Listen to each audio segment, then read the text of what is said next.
Iresaka lamaody isika ato anatin'ity sary sy feo ity. Be da be mihitsy ny olona eny fa na ny mpino ara no tsy micomprendre, tsy mahazo, tsy mahafantatra fa ny antony lamaody izay voizina sy arantranty ny antony-dreny dia ambadika ara-panafona. Eny tompoko, ambadika ara-panahy amin'ny ankapobeny sy presque amin'ny fahafenoany no antony. Fivoizana karazan-damaody sy karazana haingo be da be hitantsika sy mahasotoka ny tanora amin'izao vanim-potoana iainantsika izao. Jereo tsara fa ny didina akanjo izay ahitana fahombiazana, réussite sy ironan'ny be sy ny maro dia saika didina akanjo manetsika filana daholy. Saika didina akanjo manetsika filana daholy. Nefa iny didina akanjo manetsika filana iny mihitsy no tena ifandrombahan'ny tanora, iny mihitsy no tena ifandrombahan'ny olona no misalotra azy.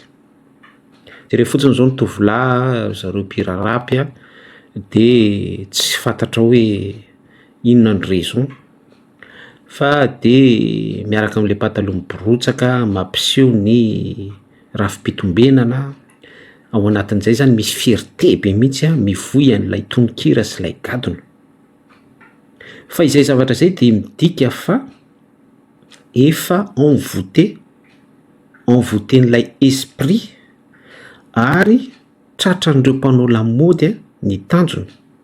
Tsy vitany fotsiny hoe mampiakanjo an'ilay mpihira izy fa ny daolina rehetra mijery an'iny mpihira iny sy mankafy sy accro amin'ilay koltora de lasa manara-dreniny rano ko misabe daholo fotsiny. Nefa ao anatin'izany rehetrarehetra zany de hoe inona zany ny sitrapon'Andriamanitra amin'ilay pataloha miborotsaka, inona ny sitrapon'Andriamanitra amin'ilay rafi-pitombenana miseho. Santionana an'izay côté vehivavy indray zao de nisy fotoana à l'époque nalaza be ny je m'en fous mampiseho foatra, ny didina akanjo manara-batana, ny juste court, ny colon sy ny toy eto ny décolleté mampiseho tratra, mampiseho nono, sakafon-jaza sy ny ohatran'izany lamaody daholo reny. Fa inona ny ao ambadiky ny reny? Inona ny zavatra voiziny reny? Misy sitrapon'Andriamanitra ve ao ambadiky reny zavatra rehetrarehetra ireny?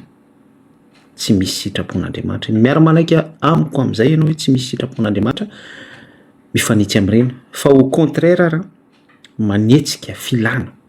Ary ireo izay rehetra maimay sendra mitopy amin'ireny ny mason'ireo izay maimay de mietsika en même temps ny filany ihany any anatiny ihany. De dikan'izay hoe mietsika ny filany any anatiny ihany de misy ota mietsika zany any anatiny ihany. Tsy izay rehetra mijery vehivavy ihany no atao hoe mitsangatsanga, fa ny misaina mieritreritra any am-pony fotsiny mifantasme zany de efa nitsangatsanga tampony sady.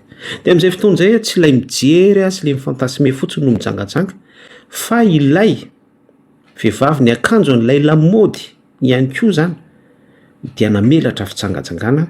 De zay izy efa mijilajila selon an'ilay esprit.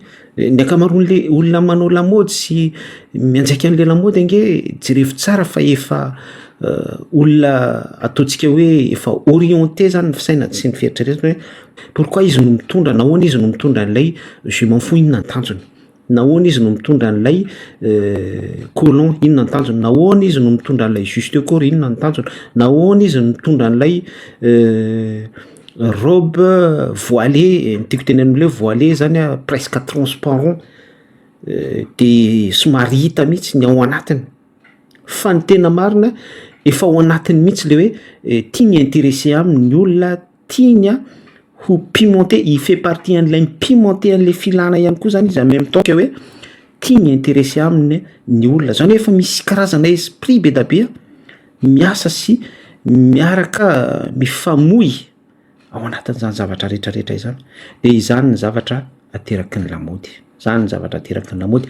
Ty koa ny mampita message amintsika fa ireo styliste be da be sy ireo créateur na lamody sy ireo mpanambola mpivohy lamody ohatran'ry hoe Louis Vuitton ry Dior sy be da be to reny reny mpanambola be da be reny zay misy ny akamarony presque sarim-bavy esprit daholo zany ireny mpivohy lamody sy mpamokatra lamody reny intelligent amina resaka didina akanjo reny dia misy consultation any amin'ny tontolo ara-panahy mihitsy zay anaovan'izy ireo projection ahafahany mahazo farany hitan-tsaina mi correspondre amin'ny hoe inona indray no filana afaka anairana ny tanora, afaka anairana ny société ety amin'ity zao tontolo zao ity ahafahany esprit fitsangajangana, esprit any fanolanana, esprit any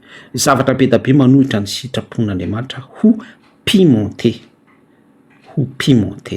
zany vokatry resaka lamaody daholo ka zaraiko zany zavatra izany fantatro fa mitouché ambition-n'olona be da be mihitsy zany surtout ny vehivavy na lehilahy ihany koa fantatro fa betsaka no choqué amin'izany zavatra zaraitsika zany fa vérité zany de zaraitsika ho voninahitr'Andriamanitra tsy to. Ny tena mampalahelo dia rehefa miditra toeram-piangonana isika de mampalahelo fa presque efa défilé de mode no hitanao ao am-piangonana. Misy manao fanahinena mihitsy exprès miditra tara ampisehoana lamody fotsiny de le presque fitafy ety amin'ity zao tontolo zao ity no entina miditra ao am-piangonana. Jereo fa misy sary be da be tsy fidy tape fotsiny ety amin'ny roso de hitanao hoe pira ira fiderana fitafiana izao tontolo zao mampiseho tratra, mampiseho tsy tokony faseho rehetrarehetra sy ny toeto zany hoe efa tsy tranon'Andriamanitra tsony ny trano fivoriana, ny trano fiangonana fa efa sinagogan'ny Satana, presque efa an'izany daholo. Maherihery zany message zany fa izay ny vérité. Mila tonga saina isika. Samita in'Andriamanitra daholo de mirary soa.